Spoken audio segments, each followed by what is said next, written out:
All right, folks. Welcome to a paper reading of a direct preference optimization. This is the Support Vectors meetup that happens every Wednesday evening at 6 p.m. Pacific time. Everyone is welcome, and I welcome you all to our session. Now, this session, like all other sessions, are created on request from either the meetup community or the larger Support Vectors a learning community. People say, this is something interesting and could we cover this? And then we all elect a person who's going to explain that paper. And the person then walks through the paper. The goal is to make it accessible. A research paper is usually written in a much more formal language, academic language. And the goal is to make it much more widely accessible to everyone. And in order to do that, people often have a specific requests that can you start from here or can you start from there? And I will do that. In this particular case, the request was that we should start, actually surprisingly, we should start with just a few minutes on what exactly is RL itself, reinforcement learning itself, and build the intuition up from there. I'll try my best to do that, though it's a bit of a tall order to be able to start from there and finish it all in the space of an hour. But let's see if I can do that. A little bit about myself. Who am I? I am Asif. Asif. I am part of Support Vectors here, and you can look me up, I suppose, on LinkedIn. We all know about everyone. So enough said. I come from India. I come from Banaras, an old city in India. And I've been in the US for now, I believe, more than 3 decades. So with that, let's get started. I'll just read the abstract, and then we'll gradually start unpacking all the terms used in the abstract.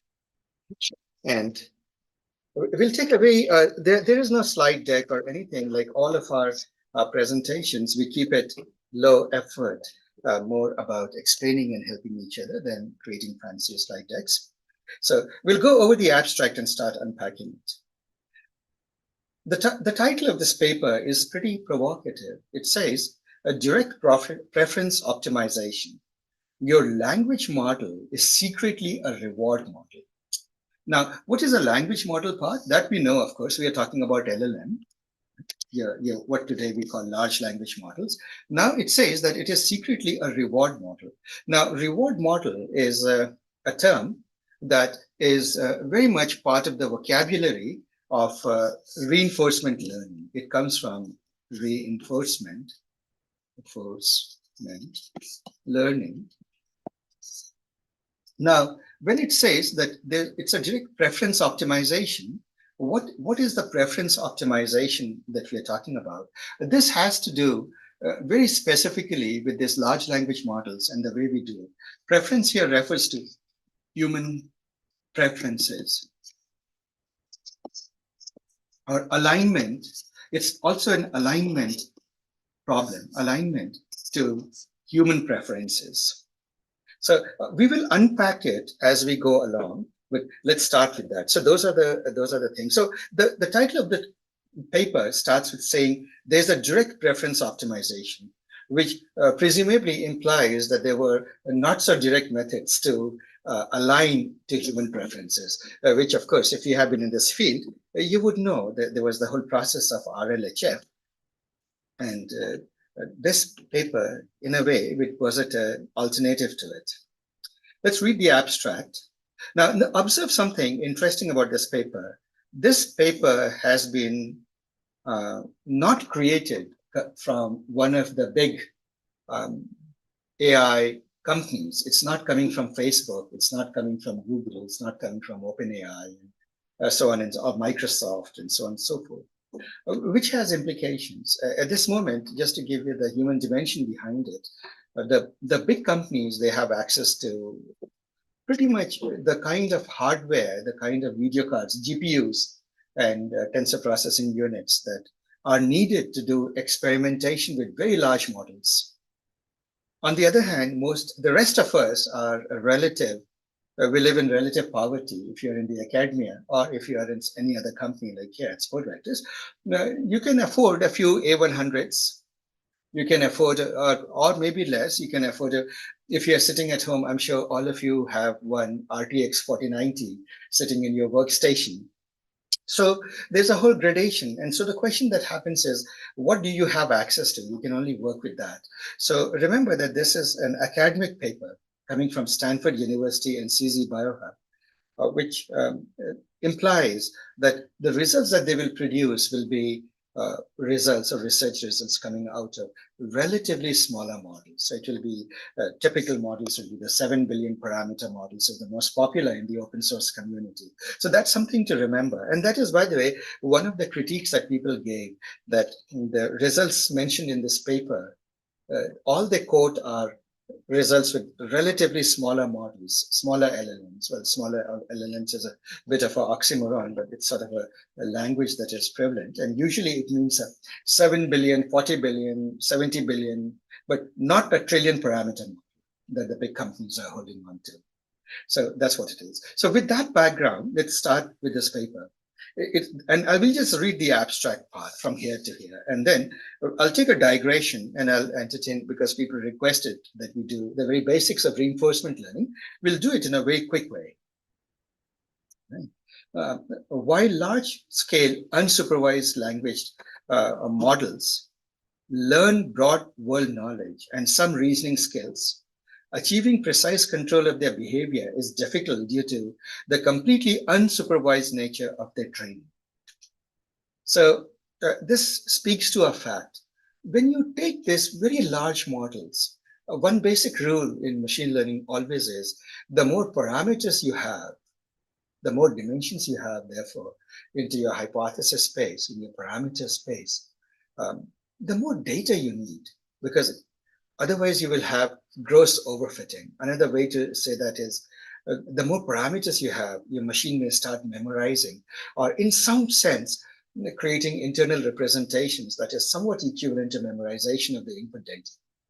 And when that happens, please go ahead. Sorry, you said the more parameters you have for your hypothesis, the more data you need. What happens if you, what did you say the consequence was for? If you don't, so let me illustrate this point. It's a very, and so those of you because we have in the audience from different backgrounds, I'll just illustrate it. So look at this screen. Suppose I give you 3 data points, right? Yeah. And I say, and just think of something very simple, and the way to illustrate, think of polynomial regression. Yeah. Right? A polynomial, y is equal to theta naught plus theta 1 x plus theta 2 x squared, right? Theta n x to the n. Now you realize that if I give you only one parameter, like a straight line model, like this, a straight line model would look probably like this, right? If I go up to, let's say, quadratic term, your quadratic model will look like this, isn't it? If I give you now a 3-parameter model, or let's say I give you up to 10 parameter model, let me use a different color, you'll notice something very weird happening. If I give you a 10 parameter model, x to the 10 here, what you will notice is that, I'm oversimplifying the situation. You'll start seeing a model that is unnecessarily complex, right? And what it does is it exactly goes through, I should have been more particular. Something like this. Do you notice that the 10 parameter model goes exactly through the solution, right? Whereas a 2 parameter model, let me cheat a little bit to illustrate my point, may not have gone exactly through all of those points. I hope I'm not making a sordid mistake in my examples, but all right, the point is there, right? Whereas a 10 parameter model will exactly fit through the data. And so whenever you give that as an input, it will come up with perfect predictions. But if you look at this diagram, you can clearly tell that something is wrong with that 10 parameter model, the pink line, isn't it? It sort of has overthought the problem or overfit to the data. And that is what people mean that now what happens is, now see what happens if I add more data to it.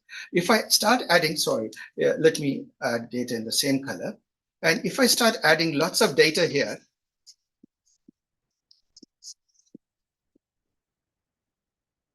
let's say that the real truth was something like this.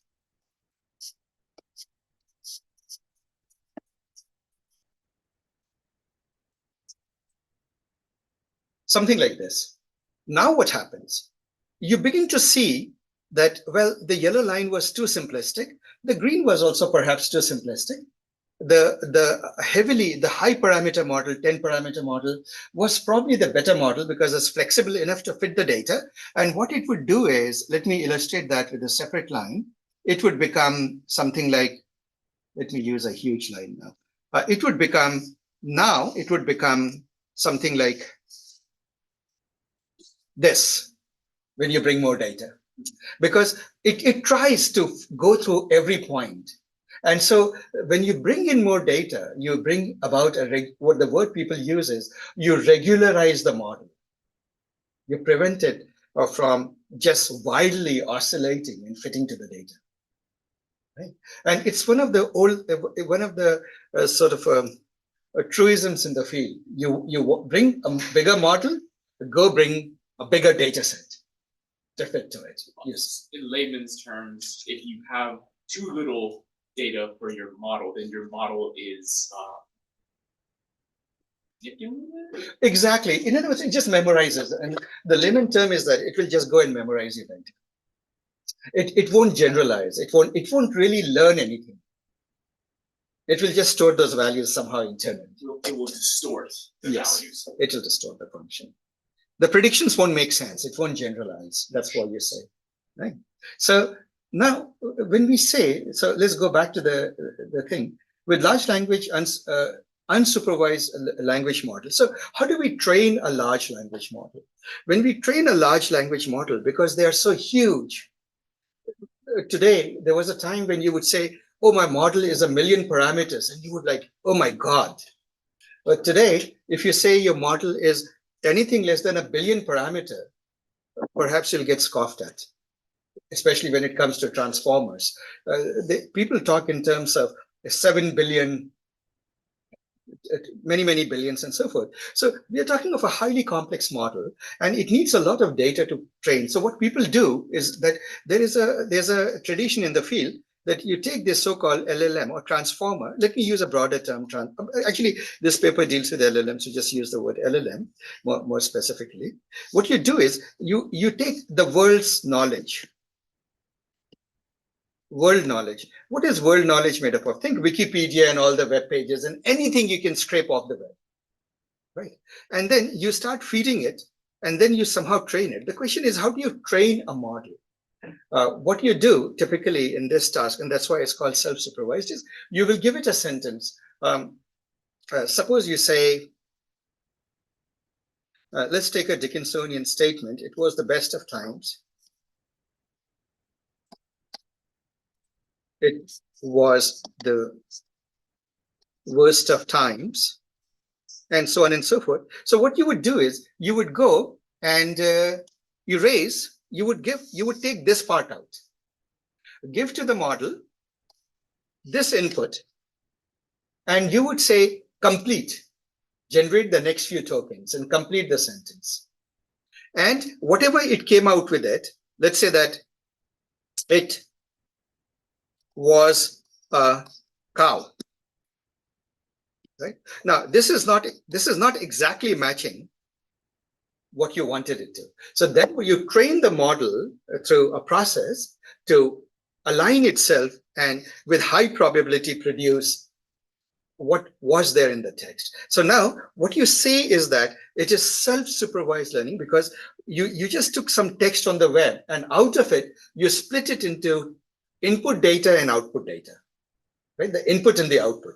You give this as the input, this part, and you make this part as basically your output.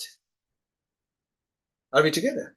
And so you train it. That's the only way you can train, because these things literally take billions of tokens, and now people are going to trillions of tokens to train these models. So the only way you can do it is on a massive hardware over many weeks, using all of human knowledge that there's. Yes. What is a token? Oh, a word. Think of a word piece, anything.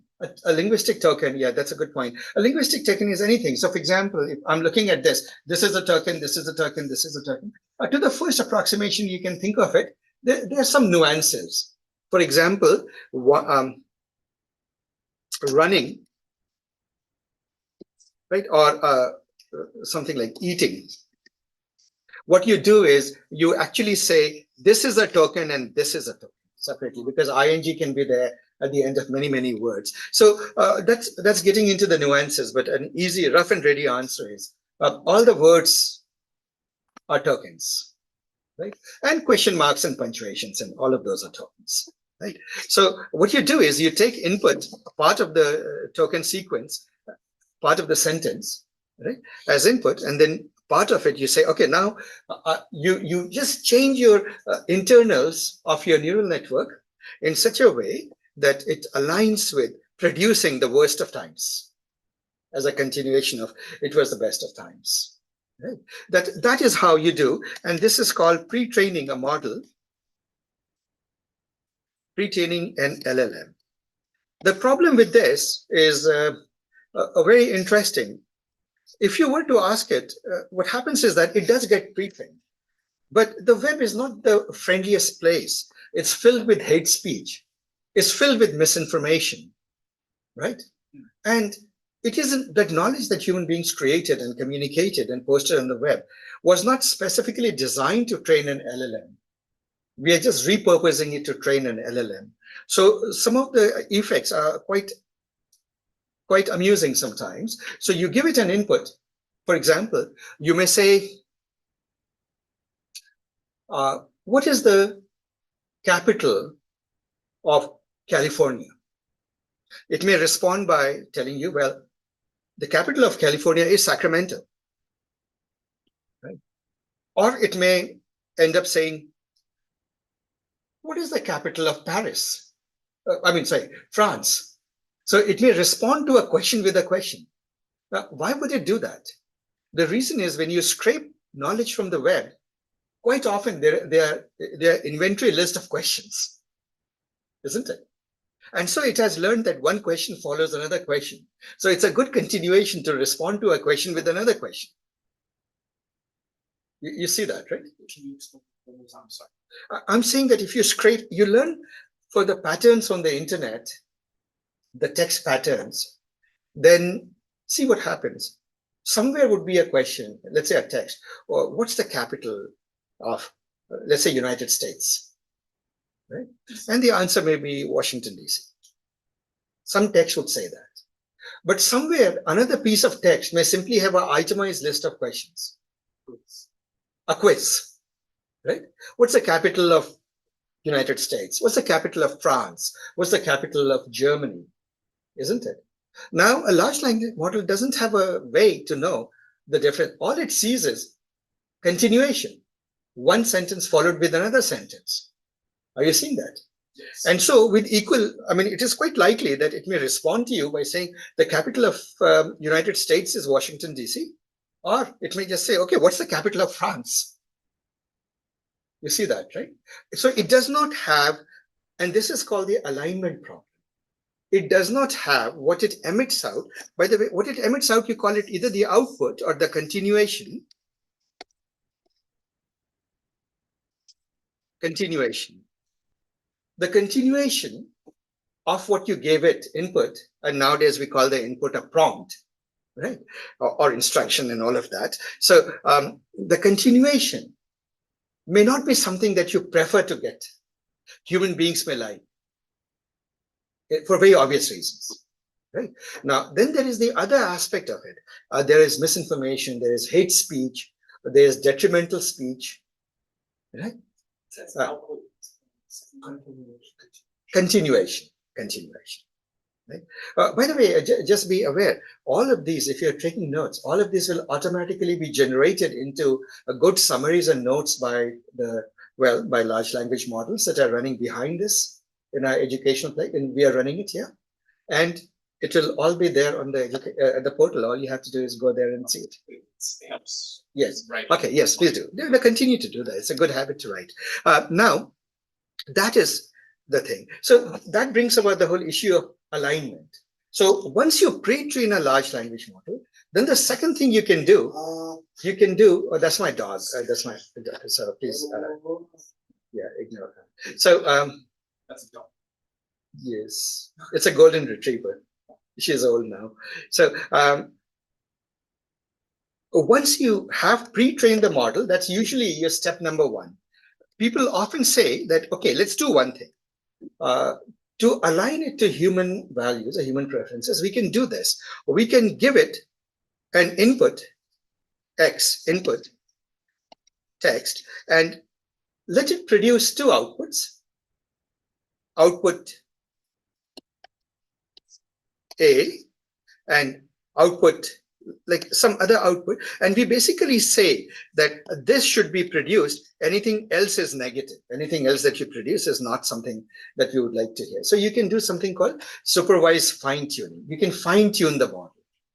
Now the experience shows that for human alignment, fine-tuning using supervised data, like first is expensive because you have to gather a lot of data to do label data. In other words, input output data is called label data. We use say what the output is. It's generally very, very expensive. And it doesn't quite help actually. Evidence is that it takes you a little bit further, but it doesn't take you far enough. So then people began to ask this question. And so this brings us to, it's a good segue to reinforcement learning. People began to ask, so what is the problem? The problem is something like this. You can ask people this question.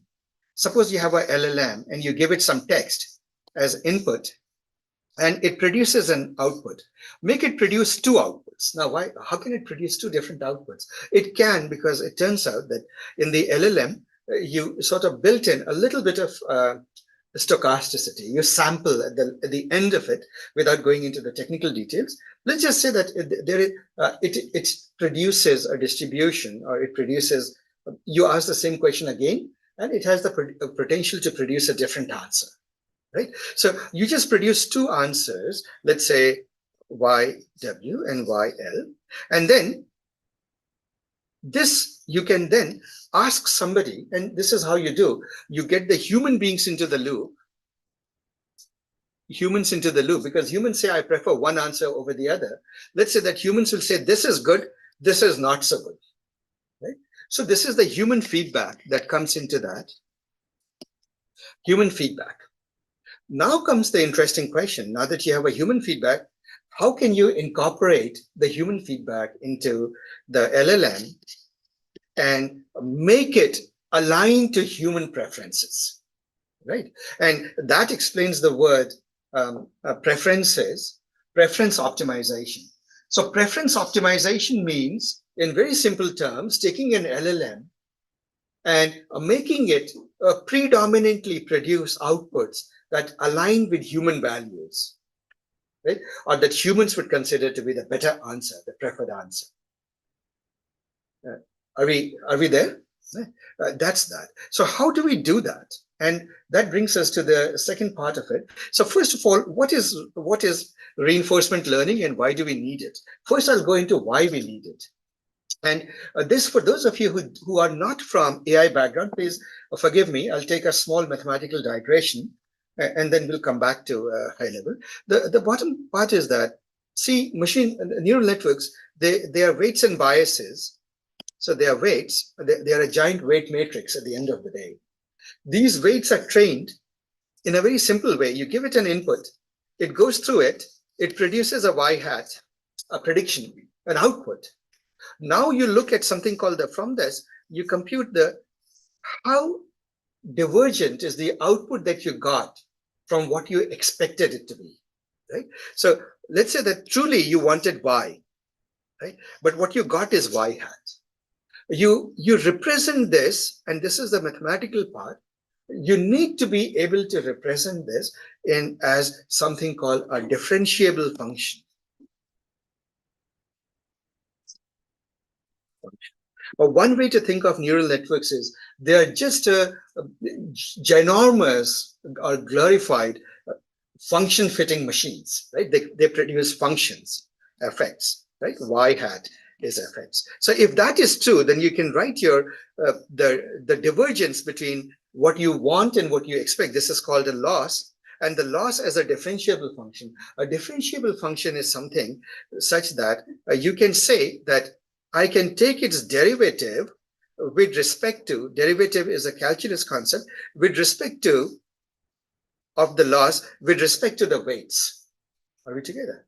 What it means is that the law should tell me that what do I need to do? It's called a gradient descent step. How do I make my weights? Think of weights as knobs that you're turning on a dashboard, right? So imagine that you're listening to music and it's too loud. What would you do? You dial the knob down. You notice that the bass is not enough. You dial the bass up, right? And so on and so forth. So in a similar way, think of these as knobs such that if you say, oh, I don't like what I'm seeing, I need to know each of the dials in which direction I turn it, little bit, to improve the output. Are we making sense? We should know that if I turn the dial, improve the dial from its previous value, and there's a bit of mathematics here, but it just tells us in which direction I need to turn the dial a little bit to make it do a bit better next time with the same input, right? So this is the learning step. The machine learning or AI or the so-called everything boils down to a learning step. This is the learning step that makes all this magic possible. The problem with this LLMs has been, and now I'll move a little bit faster.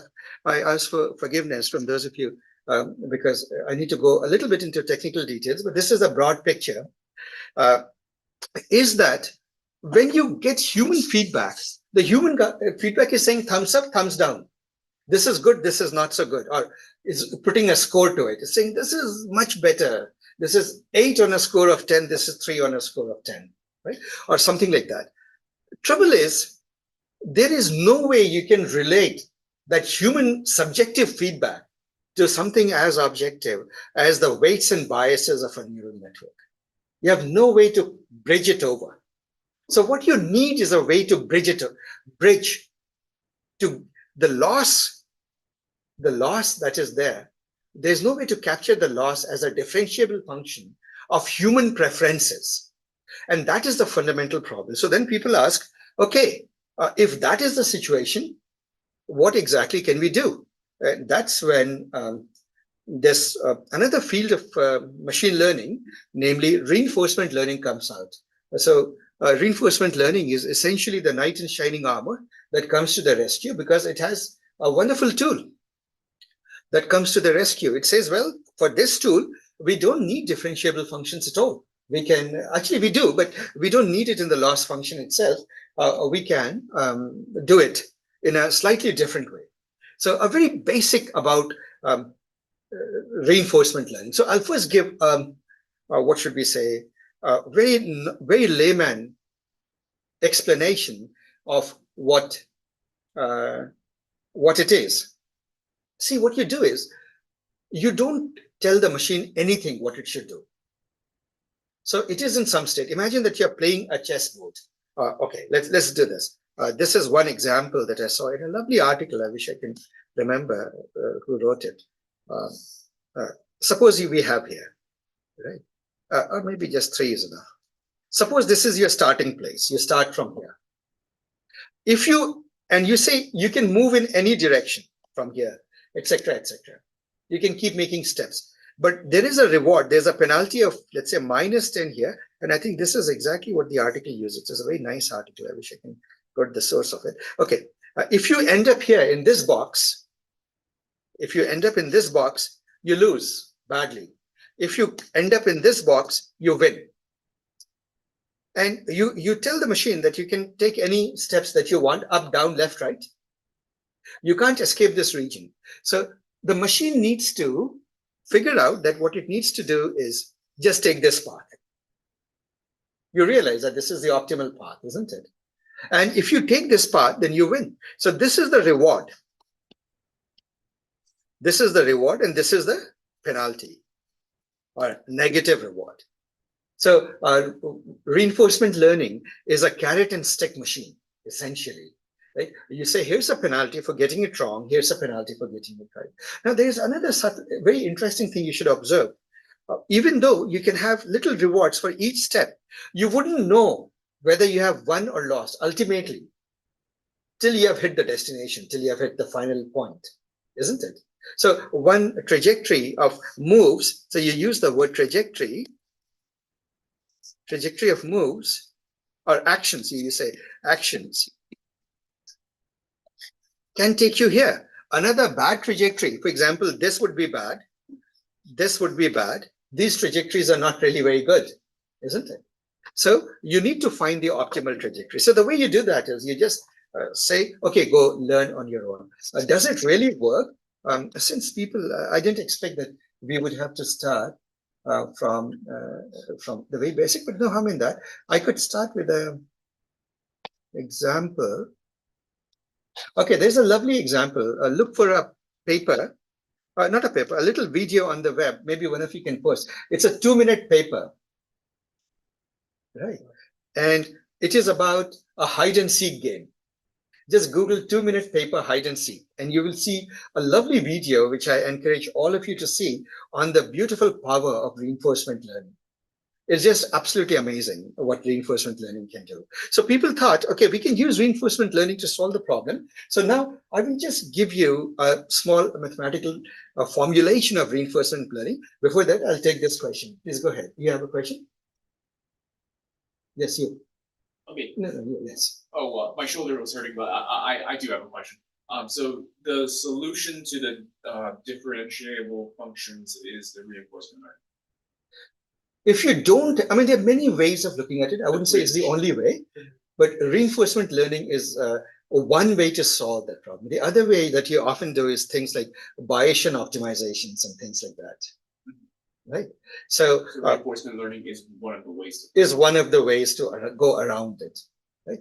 But for human, aligning to human preferences, it seemed a very natural way to go about it. Right, to give it carrot and stick. Every time it came out with an answer that you liked, give it a carrot.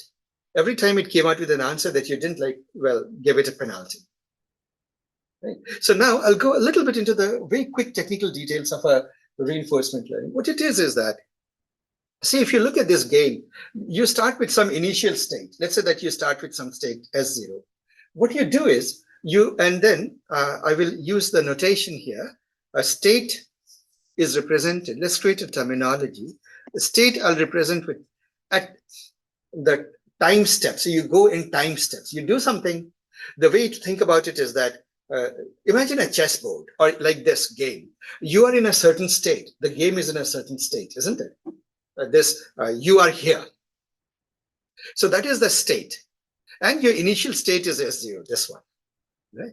That is it. Then there is something called a transition. You can transition to a different state. So suppose you take an action. So first of all, there's an action. What is action here? Move up, move down, up, down, left, right. Those are your possible actions, isn't it? Or diagonal if you want to add it, but let's not. Simple. You keep it simple. These are your actions. So you can have at any given time, you may choose to take an action. Now the you is the agent.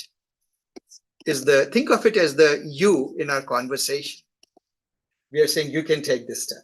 Are we together? Right? The AI can take this step. It's the agent. Now what happens is what you do is you give it a reward if you think it's a good step, or a penalty if you don't think it's a good step, but it doesn't matter. So what I will do is there is a reward. So suppose you start with the step S0. The way, and this is a simplified version of looking at this reinforcement learning. Suppose you have how would you do it? The only way you can do it is the agent has learned some mental picture of the real world, right? Think of it as some policy that it has, right? That it thinks is the way to play this game, a strategy. So let's say that you have that is usually represented in most of this literature as a policy. So when you think about the word policy in this paper, oh, there's the preference reward model. So this word will come through very soon. Policies. It's all about policy optimization. So pi is the policy. It has some policy.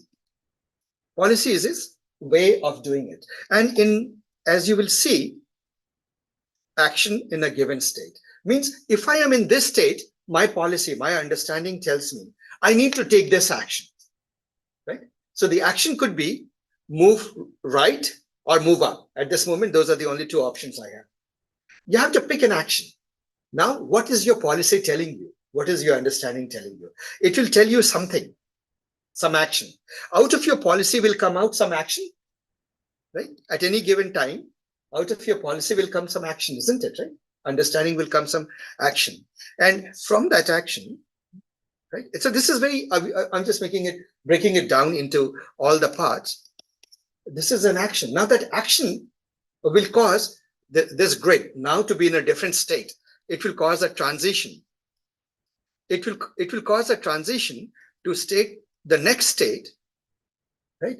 It will cause a transition to the next state because of this vertical line. Let me just think of it. And I'm being a little bit sloppy with the math, but please forgive me for that. AT, ST. Whatever state you were in, because of the action from this state, you are now in the next state. That makes sense, guys? Right? That I hope makes sense. Now, you are in this state, right? This is your transition. So these are called transition. It will cause I'm just breaking it down into small parts. That's how you think about it. Now, what does it do? A transition will put you into the next state. You are now in a next state, right? ST+1. Of course, right? You are here now. Let me just say, this is S1. You ended up in the next state. Does that make sense, guys? And then what happens is, the moment you're in the next state, suppose somebody is going to now reward you or penalize you for that action, isn't it? It is either a good action or not so good action. So there is a reward model that needs to kick in.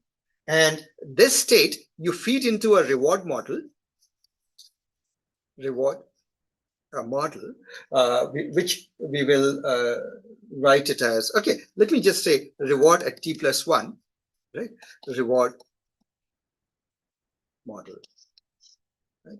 Think of it as somebody holding a carrot and stick out there. So you have a certain reward that comes. Actually, let me use little r because traditionally textbooks use little r for each step's reward. So this is the reward you get. Go ahead. I'm sorry, what does S stand for? State. What is state is where you are.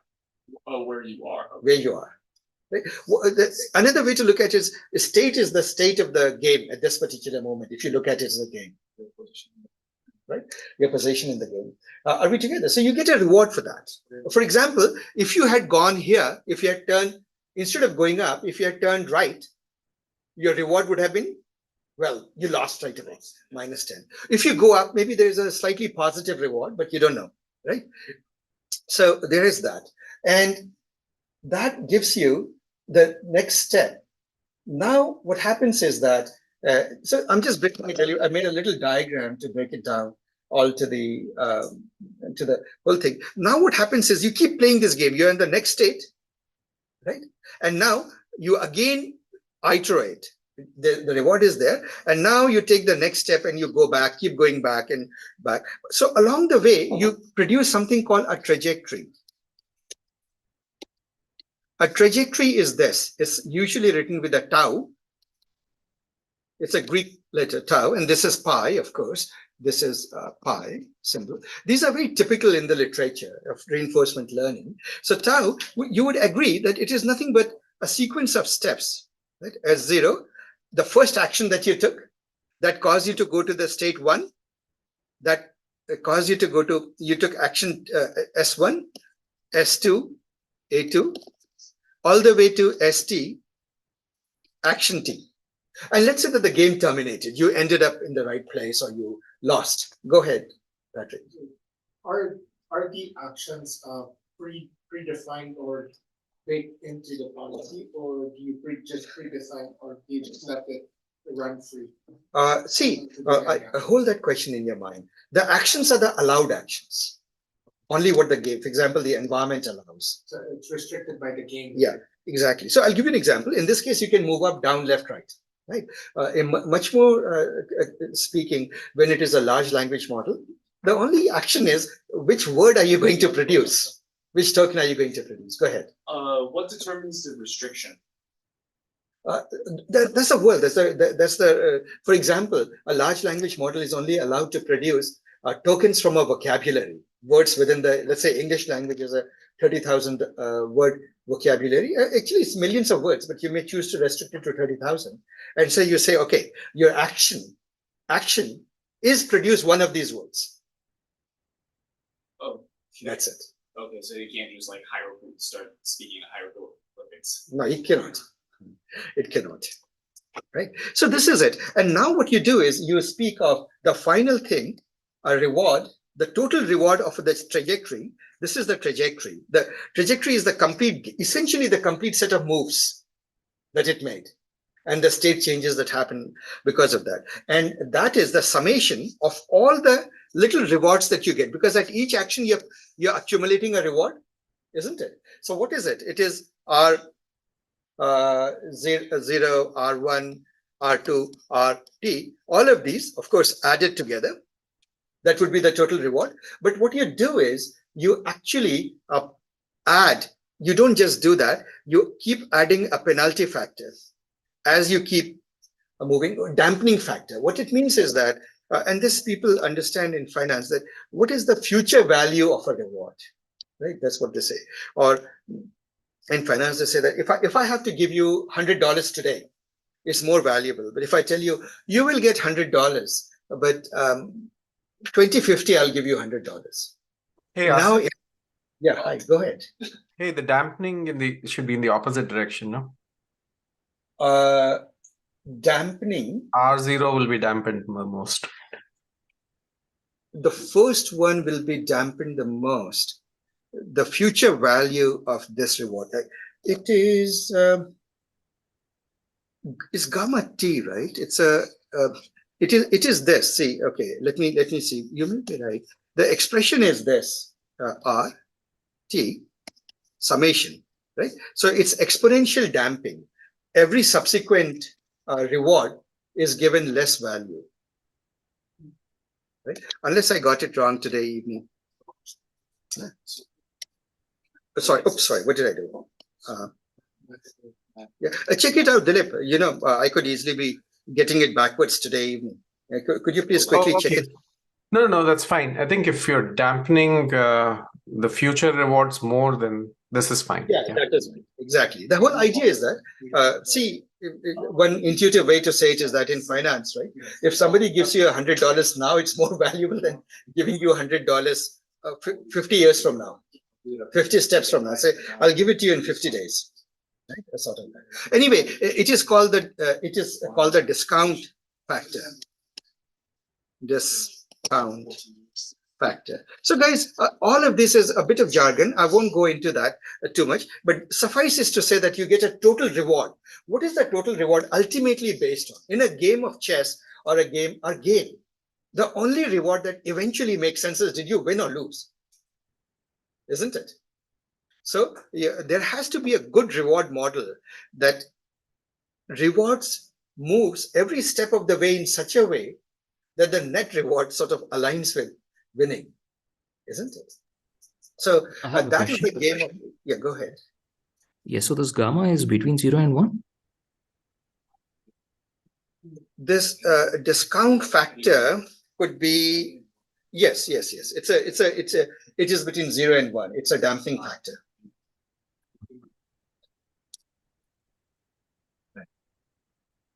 All right, guys. So with that, but by the way, I hope it makes sense, right? I hope it's common that you start with the state, you have a policy, you have some world picture, understanding of the world, and you say, I need to take this action. Then you take that action. That action causes a transition of the state of the game or whatever. And from there, you get a certain reward because there's a reward model that's telling how good it was, right? And then you end up with the trajectory of your actions, which is your states and actions. And eventually there's a total reward, which is the sum of all rewards. As simple as that. That is reinforcement learning. Basically, but the reinforcement learning, one second, everything is contingent on what? You are likely to accumulate better rewards if you have a good policy, isn't it? The policy is a proxy for understanding of the game in some sense, isn't it? And so the word you see in this literature, when you talk about large language models with reinforcement learning, with human feedback, this word continually coming up, policy optimization. A very intuitive way of thinking about it is to say, policy optimization is what is the neural network thinking about human preferences, right? What is this conception that humans, what is the reward? Humans are the reward system, in effect, right? But actually, as you will see in RLHF, you replace the human with yet another AI model that imitates or mimics the human reward system. You'll see in a moment. But the bottom line is that, right? A policy is that. So now let's map this to neural networks or to large language models. How would you map it to a large language model scenario? So guys, before I move this, because this is crucial, and this goes to the heart of this paper, I hope we understand this. I gave a very sort of a simplified version of reinforcement. It's a big field, but I try to simplify it down. Is this clear? Is it, or at least 90% clear? Let's say. Let's shoot for 90%. Right? It is. Right? Now comes the question: how do you have? How do you map it to reinforcement learning? We need to somehow. We have a pre-trained model. Step one. So let's go through the steps that we know how to do. Step one, pre-train the LLM on world knowledge. So this is self-supervised. What do you end up with? You end up with, well, pre-training it with world knowledge is another euphemism for saying you taught this baby with a lot of toxic language. So if it were a human being, I suppose, if it were a baby, and as a parent, you would be terribly disappointed. This baby is uttering just slurs and abuses and terrible things. It's a monster. Now you need to make it better.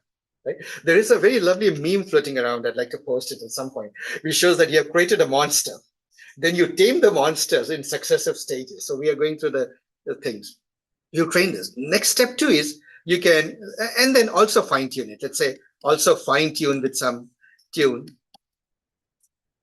good data, with supervised. This is a supervised learning.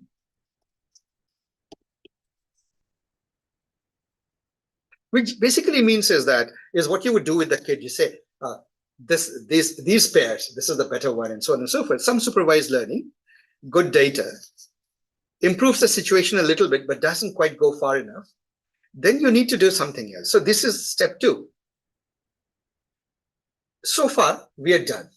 What we can do now is that we go to steps. So let me just call it A and B. Step 2 is this. You say, okay, I have the pre-trained LLM. Let me just call it LLM pre-trained. You give it X and you ask it to produce 2 outputs, at least 2 outputs, YW and YL. This is the vocabulary that people use. And you have some human being rated. Whichever one the human being says is a good one, you call it the W, whichever the human being calls the bad one is this. Now, what will happen is you will end up now with some good data on human alignment, isn't it? You made the LLMs say 2 sentences, and you made some human beings give feedback on which is the better thing to say. Am I making sense? Right? You record that fact. So you'll end up with lots of data like this, XI, YIW, YINL, the bad version of this. you will end up with a lot of triplets like this. Triplet data. So far, so good, guys. It makes sense. Do you just average the probabilities of that whole set of tokens from YW? No, YW is what you actually see come out.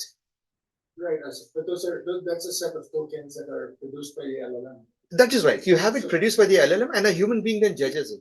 Human being doesn't look at the probabilities. You send it actually to people with non-mathematical background. Typically, like I'm told that OpenAI, when it was trained, it was sent to people in India, in Nigeria, and many other places to do the labeling. Yeah, go ahead. What stops? Sorry? Okay, yeah, I think I answered my own question. Okay, so you produce enough of these, but you realize that because you brought humans into the loop, it's a rather expensive process, right? Expensive, error prone, right? Because, at the end of it, have you really removed biases? One example that I would like to give is, if it was 100 years ago or 200 years ago, before feminism came out, if there was a statement that men are of course superior to women, or in so many ways, morally superior to women, and or whatever it is, maybe the human feedback at that time, because it was given only to men to rate it, they would say, of course, correct, right? And things like that. So you can't quite remove cultural biases, but at least you can align it to whatever human beings think is fair at that time in history. Yeah. Go ahead, please. I'll say it. Yeah. How about we keep it to the end? Yeah. We'll have an active discussion in the end because we need to flow. We are a little bit behind schedule. So it is expensive, and there's only you can't create trillions of data points like this. You can create, hundreds of thousands and so forth, and that's getting expensive. Now what people did is, in RLHF, they needed, see, what do you need? You need somebody the human being is providing feedback. So what people did is they said, oh gosh, this is proving to be tedious, time consuming, expensive. Let's do one thing. Let's clone this LLM itself, and one copy of the LLM, let's train it into a reward model. Are we together? Let's clone the LLM, the pre-trained LLM, and train it on the above preference data as a reward model. Remember, somebody has to be in the reinforcement learning, somebody has to be able to tell you, if you take some action, what is the reward? Isn't it? So let's create a reward model. And then one of the side effects of that would be, they hoped, is that once we have trained a reward model, we can put a lot of text through it, through the LLM, the initial LLM, make it produce 2 statements, and the reward model can now score it, associate rewards with it. And so you will end up with very inexpensive and lots of data. Am I making sense? This was the crucial insight, guys. Applying RLHF to LLMs, this brought about at one time a large improvement. What they said is that, all right, we have to use reinforcement learning. We need a reward model. One way we can do it is, instead of using human beings purely for the reward model, let us do one thing. Let us generate a lot of these triplets by first human generating triplets, like humans evaluating some of that human feedback, and then using that to train a reward model, and the reward model now emitting out lots of, looking at the original LLM, having the LLM produce something and giving it a reward. Right? So what would happen is that the original LLM would be given some input, random input from the web. It will produce Y. Let's say that it would produce a 1 and 2 output. And then the reward model, which is another LLM, which is basically a copy of the LLM that has been retrained, it would come in and say, this is the better one, and this is the bad one. Are we together? Okay. Yeah. The state change there as it is after the whole generation, not per token.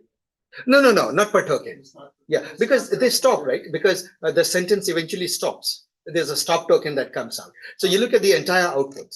Okay. Right? So it is like it was the best of times, it was, and then you say was the worst of times? Good, right?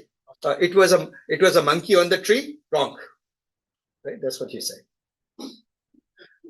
So that's pretty much it. So now people felt that this is the way to go. And once you can do this, now what do you know? Now we go back to this and we say, okay, we need this policy thing. We have the reward model also here. Now we can train the policy, the LLM's internal understanding of. Hey, Asif, I have a question. Sorry. Yeah. When you have to take a decision for the next step, at that point, you're projecting, you're looking at all the different trajectories that are possible and discounting the reward over the future state transitions, and then estimating, the net reward over time, and then picking the best next state, right? The action that. No, Dilip, it's simpler than that. See, think of a policy. It is just a prediction engine. It just says that I'm in this state. I have 3 possible moves. I can move up, I can move down, I can move right, or I can move left. 4 possible actions. That's the Q learning way, right? You're talking about. The pie. And then all that the policy model says is, okay, here is the reward. Here is what I think is the probabilities of getting good rewards. But if you have more look ahead, no, you don't do that. This is a thing. While you can speculate that, your thought is right. What you could have further look aheads and so forth. And see, Dilip, here's the thing. There are versions of this policy optimizations that have a little bit of look aheads built in. Let's not get into that today. Let's keep it simple. Okay, but as the past rewards are what they are, right? Yeah, they are what they are. The policy is just, look at this policy function. Just for you, Dilip, the policy function, right, is what? Given the current state, which of the actions, so suppose there are actions A1, A4, 4 possible actions, right, left, up, down. What is the value for each of these? So it will produce a value, pi 1, pi 2, pi 3, pi 4, right? So the total reward will just be the plain sum of the rewards, right? For the actions that got taken. There won't be any discounting there. No. You will have discounting for the future. Philip, you are continually mixing it up with this equation. No, this equation. I'm not talking, this is the global equation at the end of the trajectory. I'm saying policy decisions are local at each step. You are in this state T. Right. At this state, if I have 4 possible actions, the policy model is just saying, is trying to ascribe probabilities of the goodness of each, right? It's saying, oh, I think that this is the better one. That's it. Right. And that's based on expected reward with, underlying. It's just a model. It's just don't make any assumption whatsoever, and you'll see why. In a moment, you'll see. It's see, now you're getting into, we can get into that. It gets into epsilon greedy policy and so on and so forth. Okay, I'll just throw a word. I don't want to use it because in the audience we have people who at this moment, it gets too technical, policy. It is related to exploitation trade-off. Maybe in the discussion part, I would love to talk about it, but let me go through the main flow, and then we'll talk about it. Okay, yes. This is directly related to that, greedy. So we'll come to that in a little moment, which state you go. So here is the thing. This will tell you which of the 4 states are best, right? So it returns a number, basically. It basically tells you, this. For up, here's a number. For down, here's a number. And you can sort those numbers and see which one is the best, right? Okay, I might as well talk about, since I wrote it on the board, I might as well talk about epsilon greedy policy, which is very popular. What epsilon greedy policy has been there as one of the staple diets of reinforcement learning is that now common sense says that I should take that policy which has the highest score, isn't it? That's that action which my policy says, my understanding says is the best step, doesn't it? right? But what it does is, it will, see, you are in the learning process. You have seen only a little corner of the world, isn't it? There may be a better thing out there. So what you do is, with epsilon probability, let's make it real, 0.2, 20% probability, you will actually ignore the best answer, right? You will instead take a random action, because remember, that other thing that you don't know is sitting in the set of random actions that you haven't considered, right? In the other ones that you didn't consider. Am I making sense? So that speaks to that epsilon step. It speaks to the exploration. We are exploring the space of possible actions, because there may be something better than your policy so far knows. And with 1 minus epsilon, that is 80% probability, you will actually take the action that is optimal policy option, policy action. And that goes to the exploitation part. So this goes to the exploitation part, right? This goes to the exploration part, and the other 1 minus epsilon goes to the exploitation part. So you do that, you build all of this into the system. So guys, are we together? So anyway, let's get back to our thing. We realize that in RLHF you could train the model, but the whole question is, what is the policy? How do you build the policy out? And with glossing over quite a bit of technical jargon, for which those of you who are into RLHF, please pinch your nose, right? Because you will be disgusted that I'm oversimplifying things quite a bit. What you do is, you ask this question. Let's look at this engine, the LLM itself. What do? To the LLM, you give it a sequence of tokens, right? We say it was the best of times it. That's it. So 1, 2, 3, 4, 5, 6, 7, 8. 4, 5, 6, 7, 8. So this is your input sequence, or just a sentence, incomplete sentence, right? Or so far so good, guys. This is your input. Now the way this LLMs work is, they have a property called autoregressive. What it means is, in common sense, is that this input will go in here into this machine, and it will emit out a token in response, a word in response. Are we together? So it may produce the word, it was. Are we together? So when it produces the word was, then there is another sequence that builds up here. Was comes here. Let me put it here. Was. One token of was comes here. Now in the next step, you take this as the input sequence and you shoot that in. And then let us say that the word the comes out. So the comes out, and so and now it is the second block, and now you feed this into it. So what happens? If you look at this complete sequence, this is your current state, isn't it? Input plus whatever has been produced. If you try to map it to reinforcement learning language, this is your state, isn't it? If this is your state, it is going in here. What is the LLM producing? It has, again, by the way, there's some subtleties here. There's a softmax, which means you sample off that. And that sort of is your exploitation thing. You don't just take the highest probability thing. But basically, this becomes your PI, the policy engine.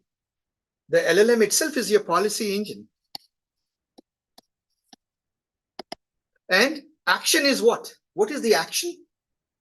It is the next token that you generated, isn't it?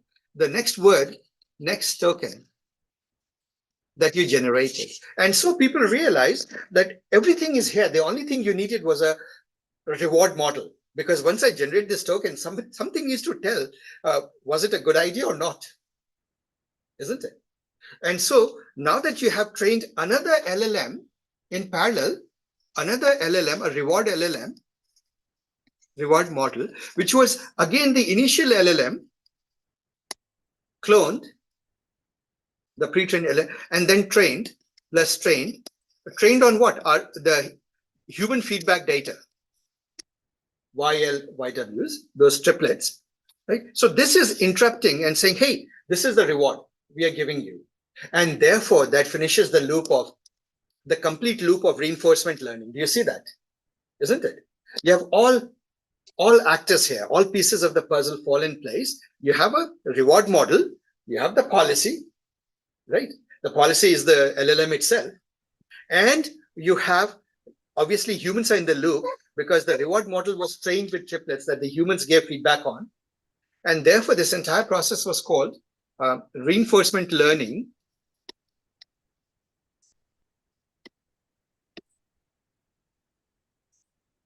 with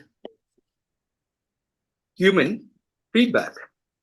And it has been, I suppose, it really came into the scene for the last few years. It's become big because we found this is the way we can make these LLMs behave, right? And somebody has a very lovely meme, a picture of a monster, and the monster is presenting after some fine-tuning a less tamer version of itself.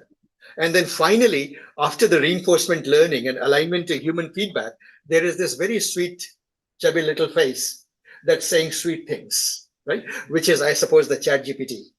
You have trained it, or the Bard, or the Anthropic's Cloud, or so forth. You have trained it really to be polite. And in the open source world, you have taken the censured llamas and the Mistrals and so on and so forth, right?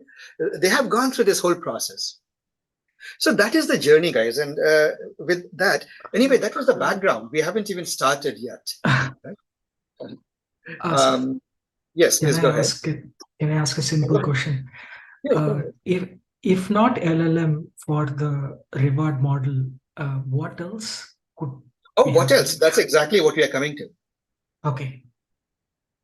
So Okay. that is it. And that is what so for some time, guys, what has happened is that it has been well understood that, see, RLHF is such a good fit to this problem. Reinforcement learning is such a good fit. All the pieces of the puzzle are there, right? And so it's usable and people used it.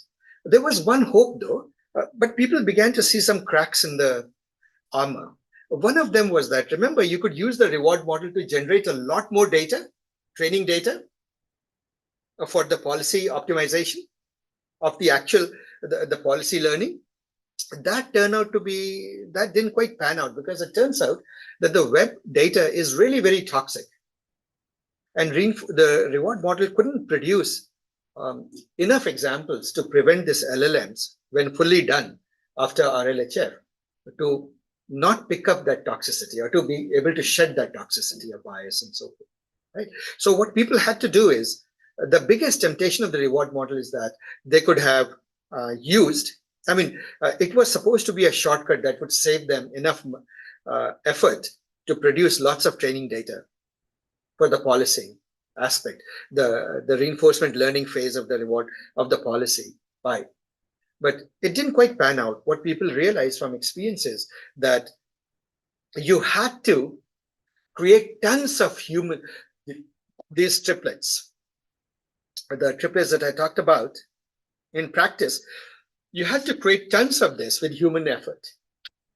Tons and tons of this. And that's how you finally got these LLMs not to be toxic. So that was a little bit of a downer. Then, right then, at that time, people were playing with, there were other optimization methods, and people were actually trying to throw off the RLHF. So there was a direct preference optimization. So one basic question that came is that, why not train this LM, reinforcement learning model, this LLM directly on the triplets to do better? Why train the reward model instead, right? And people realized that it was getting into all sorts of problems. By the way, RLHF itself got into a lot of problems. What used to happen, and so I'll just mention this technicality because it's important, is that, see, this policy aspect. We are taking the LLM, which has been pre-trained, and now it's learning a policy by, right? Understanding of the world, of what human preferences are. The grave danger is that it may figure out how to hack the reward model. It may start producing weird sentences that reward model, for some reason, rewards highly. Are we getting it? So it will get into the degenerate state. Continually, it will produce weird statements. And in the process, it will start forgetting everything it learned through pre-training. Right? So the danger of training it with the reward model is, will it start forgetting everything that it has learned before?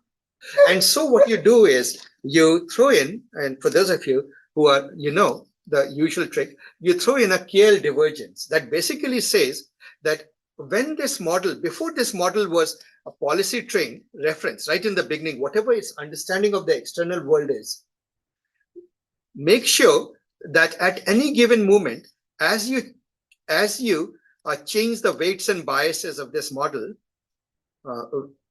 this policy model, right, it does not deviate too far from the original understanding. Because remember, it is fine-tuning. Fine-tuning means small changes, not big changes. Go ahead. Can you explain that in layman's terms? In layman's terms, basically what you're saying is that, see, pre-training was almost right. It's doing, the only thing we need to remove is toxicity. But the baby has done an amazing job of learning the human language and learning a lot of facts, right? All we need to do is shed its toxicity. So in the process of shedding that and aligning it to human preferences, right, it should not change too much. It should make small changes. Are we together? And you can do that by adding a term, a beta, a factor, and you can control, you can dial in how strongly or rigidly you want to enforce it. To the original loss function, you add this beta, or you add this term, KL, beta KL divergence between pi w, pi there. You add this, and what it does is it prevents the model from wandering too far, right? And in particular, it prevents the model from forgetting everything from before. And it also prevents the model policy, this LLM, from just catching on to ways to hack the reward model and getting lots of rewards for itself, right? And in the process, forgetting what was before. So these are very interesting games that you have to play when you do reinforcement learning. So the big message with all of this was that— Hey, ask one question. How do you scale the reward, or how do you have it in some continuous range which is meaningful? How do you control that? See, reward model, you start by just cloning the LLM after pre-training. Right. And then training it on the reward data on a binary, like you apply this triplets, right? Where are the triplets? Good, But you bad. have to generate a continuous measure, right? So, and No. how do you control what that measure is? What is that value? Is it between, do they keep it between 0 and 1, or? No, it's just probability. See, think about it. This is a standard. If you are making a reward model, right? Think of the most basic, if I remember right, and I hope I'm not wrong, just think of your log entropy loss, right? What do you want? Of the good output, a Y good, right? Y good. You want this probability to be high, and you want the reward model to produce a very low score, right? A very low score for bad, right? It's basically producing a high score for this and a low score for this. This is high, this is low. That's all. You just need you took the LLM which understands human language, and now you're saying produce a number, a score. Mhm. And just make sure you produce a high score for good answer, what was considered good answer, and low score for that. Now, what it will do is you can say 1 for this and 0 for that. This is the goal you shoot for, but you never reach that. What you will do is you'll achieve a number closer to 1 for the good answer and closer to 0 for the bad answer. That's all you want the reward model to produce, isn't it? If you constrain it to 0 to 1, because that's a probability range. Remember, you're putting it as softmax, right? At the end of it, there's a softmax and all of that. So it will produce a number between 0 and 1. It's a probability. You want to make sure that the probability of goodness is high for the good right answer, and the probability of goodness or preference is low for the bad answer. Yeah, that's all the reward model training is. Okay. Thanks. Yeah. So that's that. So now the whole problem with this is all a marvelous game, and people felt, wow, we solved a big problem, and they did. The problem was it was expensive, it was tedious, and it had lots of problems. It was highly unstable. Remember the fact that your model can begin to unlearn and start hacking the reward model itself, right? That you try to control, but you don't quite solve. So there was a lot going on, and people were hesitant dumping this process because they always felt that the reward model is a valuable thing because it produces a lot of training data for the policy, the second part of it, the policy part of it, the pie part of it. It turned out not really to be true because it turns out that you do have to create a lot of those triplets from human feedback, given the toxicity, the hate speech, and the internet obviously is a very toxic place. And if you scrape off the internet, if you teach your child from the internet, like imagine that you take your child, a 10-year-old child, or 7, 8-year-old child, and the only thing that person is exposed to are the internet chat groups. You can quite imagine what will come out of it. It would be the worst possible parenting. And if you really think about it, that is exactly what we do in the pre-training stage of an LLM.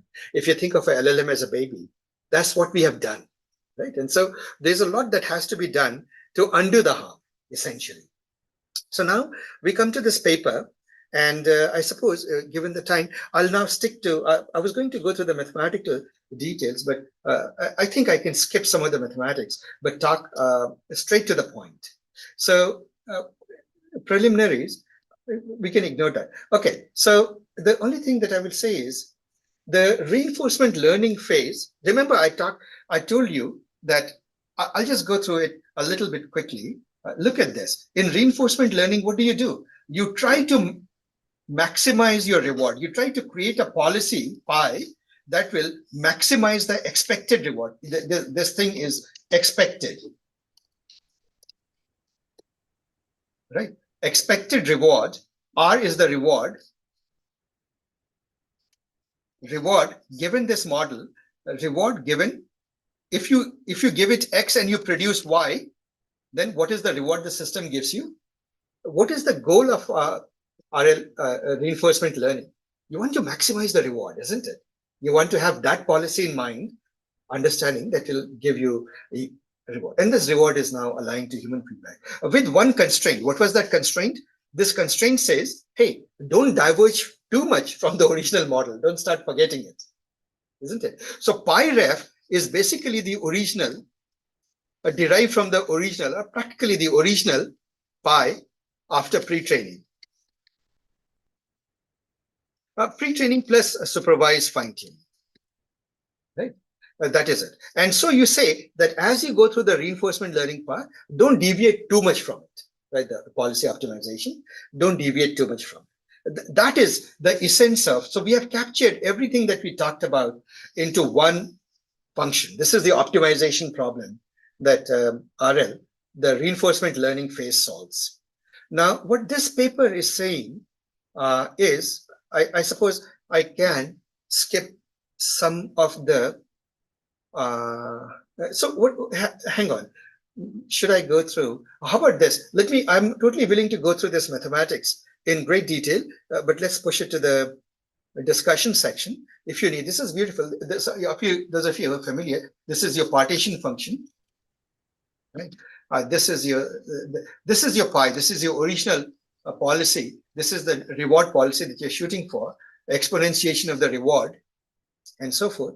The main point that it ends up making is that we can optimize a different loss function. Actually, there's a very intuitive explanation of this loss function of direct policy optimization. What it says, but let me first say what it says. It says, forget about the reward model altogether. Are we together?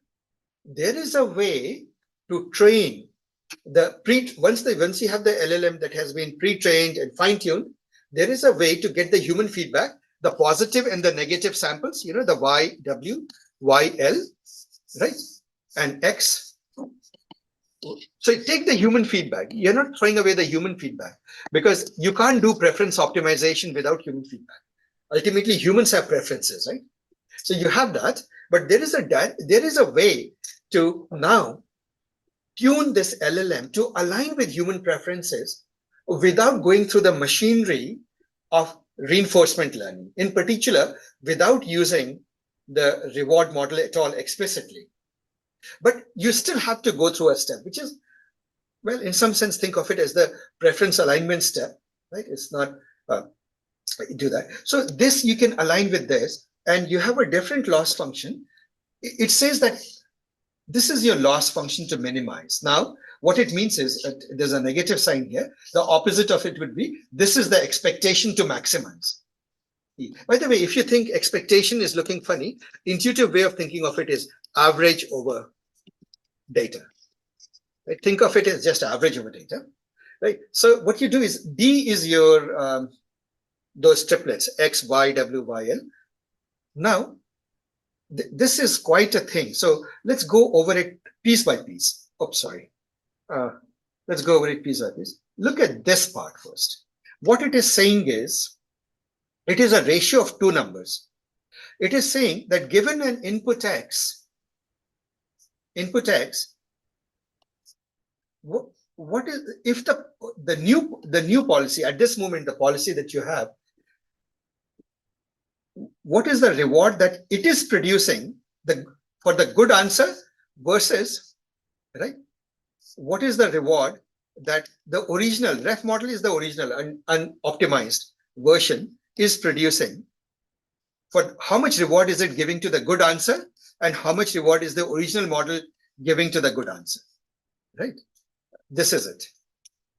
Is the ratio of the two. So how much reward is your policy now giving versus how much was it originally giving? Are we together? So what would you like to do? For the good answer, you want it to progressively give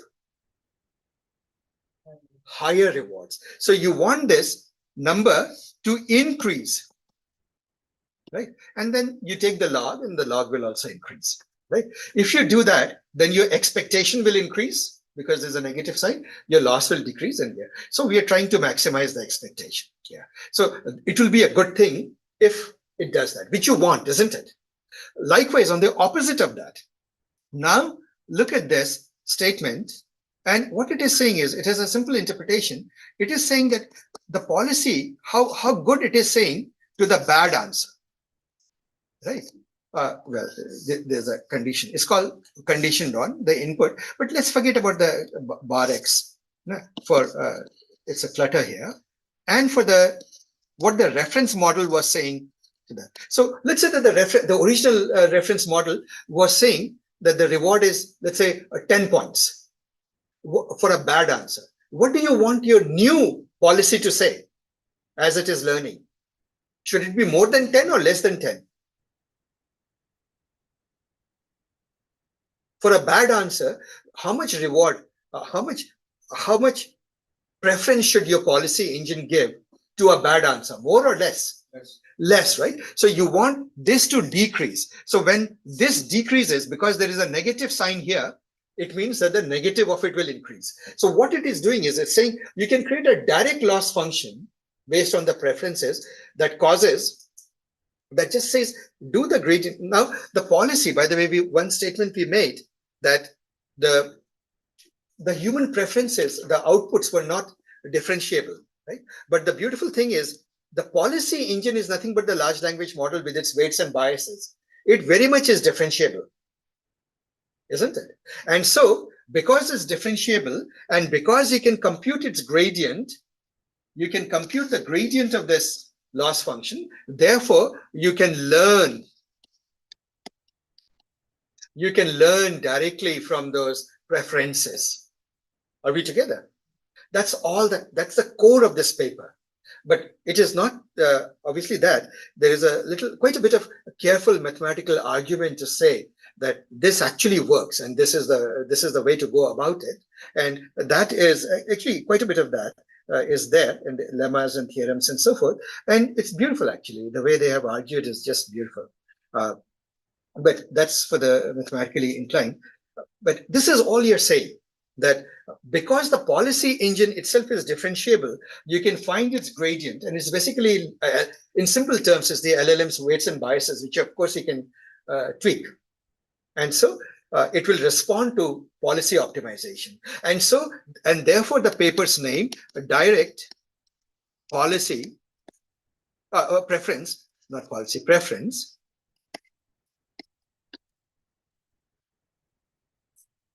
optimization. Are we together? A direct preference optimization. And DPO is not expensive.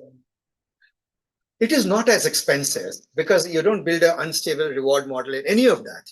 Now the question is, does it now what happened to the reward model? And very provocatively, this paper says that your language is secretly a reward model. Right?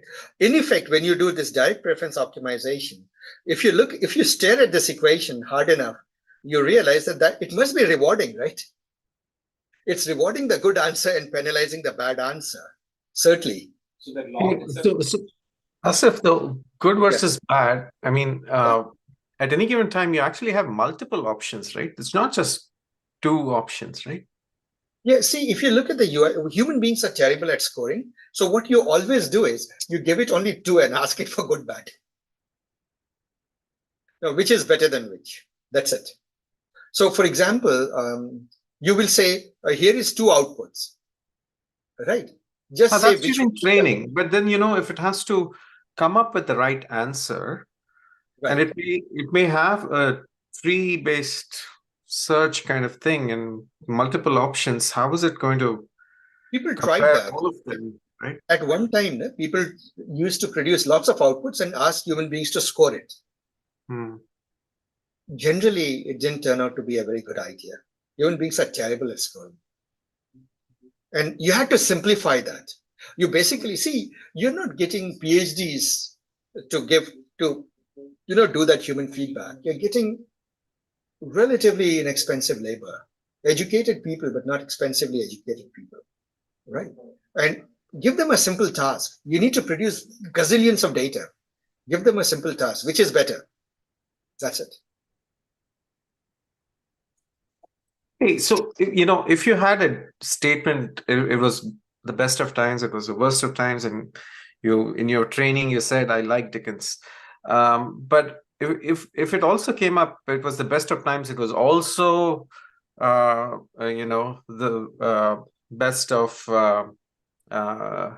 living or something like that. If it said something else. Yeah. So Dilip, there's how will you know that that is not a good thing or that is still a good thing? Yes, generally what you do, Dilip, is you try to, from the triplets that you produce, right?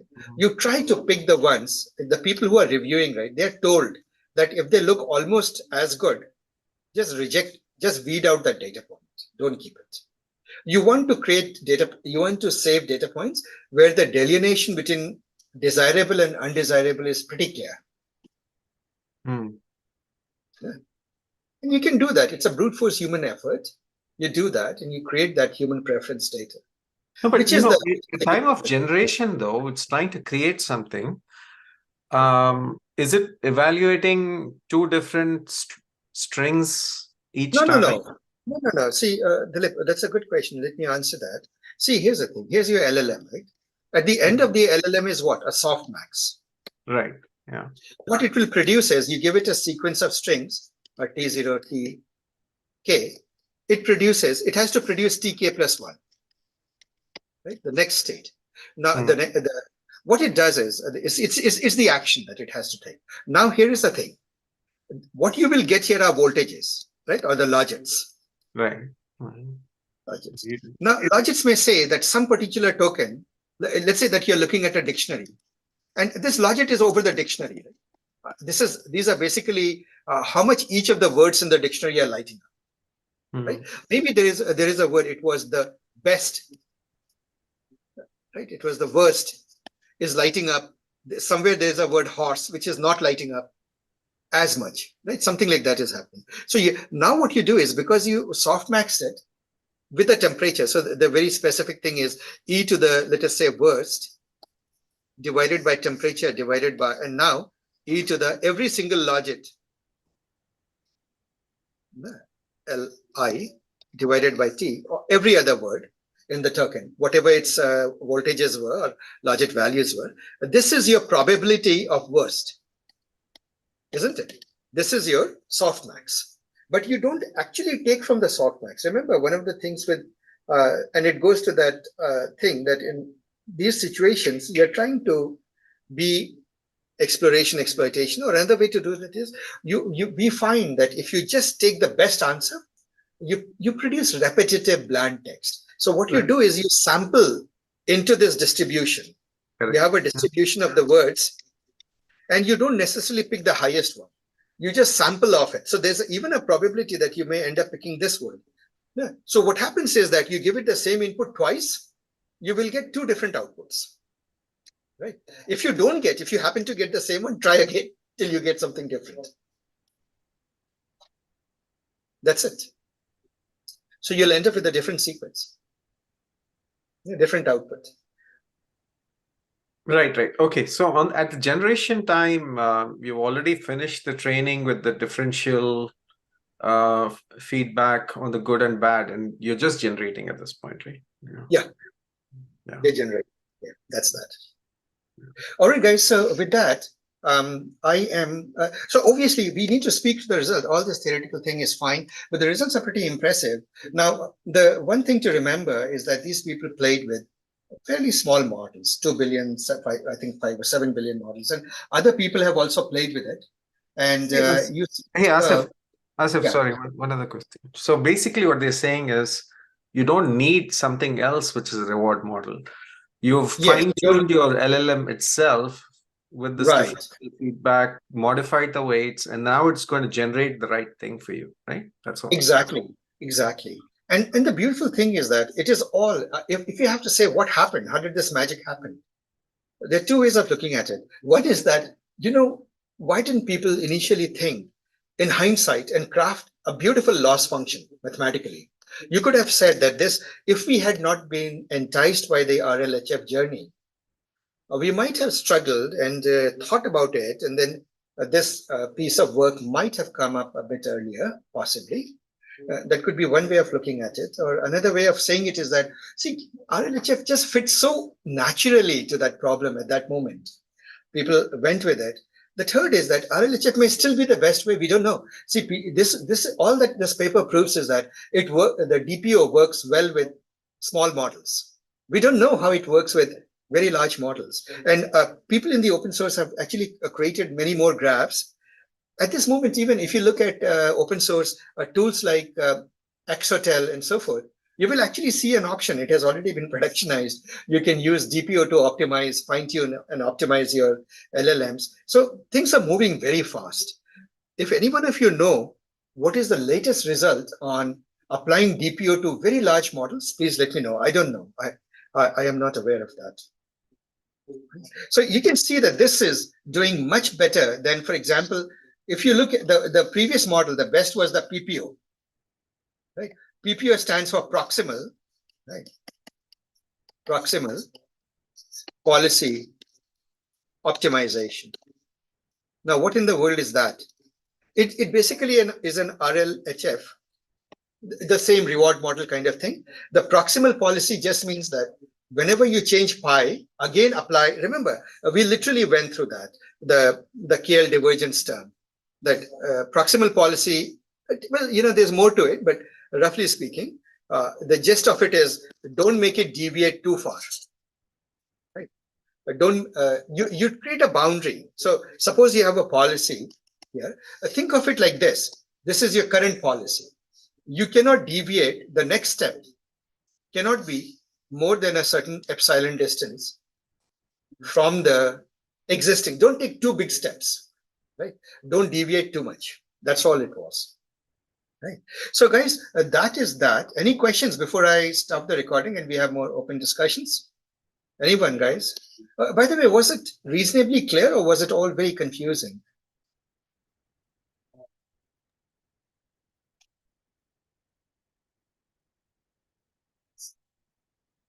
No, I'm not getting any feedback. Anyway, just observe that these experimental results on these models, they are very, very encouraging. Look at this line. It seems to be doing pretty good actually, GPO is doing pretty good at most of these experiments. And I'll just leave it at that.